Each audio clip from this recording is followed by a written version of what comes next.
पूरे जयपुर के अंदर जगह जगह सरकारी भूमि पे कब्जा किया जा रहा है। जेडीए द्वारा निर्मित जेडीए फ्लैट्स और उनकी भूमि की दीवार तोड़ करके और भूमाफिया अंदर आ गए कि जब जेडीए की भूमि सुरक्षित नहीं है तो ये भूमाफिया कहीं विधानसभा की दीवार तोड़ के अंदर नहीं घुस जाए। एक्सीएन जो उसका इंचार्ज है जेडीए का एक्सीएन, उसके द्वारा कंप्लेंट देने पे भी उसका कोई इलाज नहीं किया जाता है। फिर मैं जाकर के मौके पे जब धरना देता हूं तब 3 महीने बाद जाके एफआईआर दर्ज की जाती है और एफआईआर पे भी कार्रवाई नहीं होती है। जेडीए की एफआईआर पे कार्रवाई नहीं हो रही है, जेडीए के अधिकारी कार्रवाई नहीं कर रहे हैं। जो गरीब आदमी आम आदमी के लिए बनाए गए उसकी दीवार तोड़ने के लिए आपके आदमी नहीं पहुंचते हैं। भूमाफिया उनको धमकी देता है और ये कहता है कि मैं मेरे सामने आने वालों को जान से मार दूंगा। एफआईआर नहीं लिखने से क्राइम कम नहीं होगा। मुद्दा बहुत संवेदनशील है अध्यक्ष महोदय।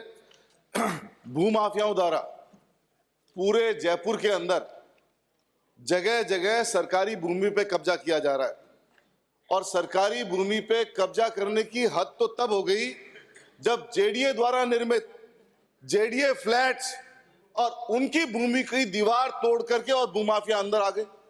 इधर माननीय सदस्य, जेडीए की जमीन, मुझे डर लगता है अध्यक्ष महोदय कि ऐसा नहीं हो कि जब जेडीए की भूमि सुरक्षित नहीं है तो ये भूमाफिया कहीं विधानसभा की दीवार तोड़ के अंदर नहीं घुस जाए।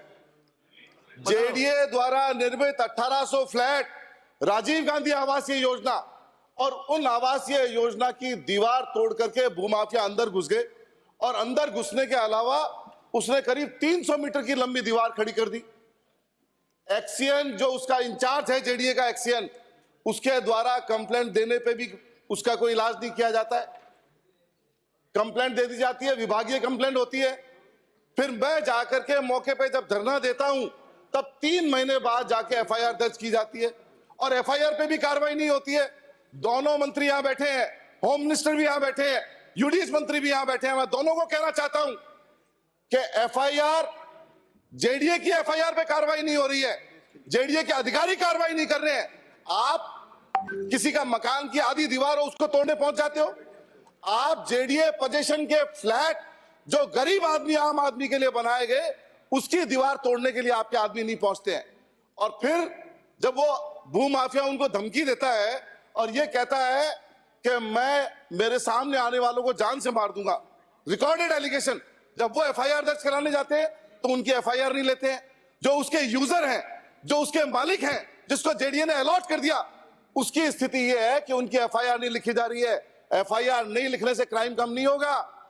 मंत्री महोदय, एफआईआर पे कार्रवाई करो और दर्ज नहीं होने वाली एफआईआर दर्ज करो। गरीब आदमी की एफआईआर आप ये कह रहे हो कि जेडीए ने दर्ज करा दी, जेडीए ने अपनी हैसियत से दर्ज करा दी। आप आवाम की एफआईआर तो दर्ज करोगे। 1052 फ्लैट अलॉट हुए, उसमें 1800 फ्लैट टोटल बने। और मंत्री महोदय आपसे भी गुजारिश करना चाहता हूं, बचे हुए फ्लैट का अलॉटमेंट करो और जेडीए संज्ञान लेवे मौके पे जाके।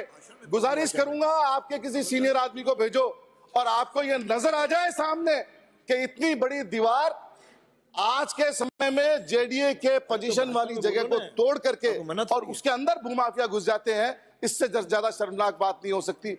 ये वो लोग हैं जो कच्ची बस्ती के लोग हैं, कच्ची बस्ती में रहने वाले लोग हैं।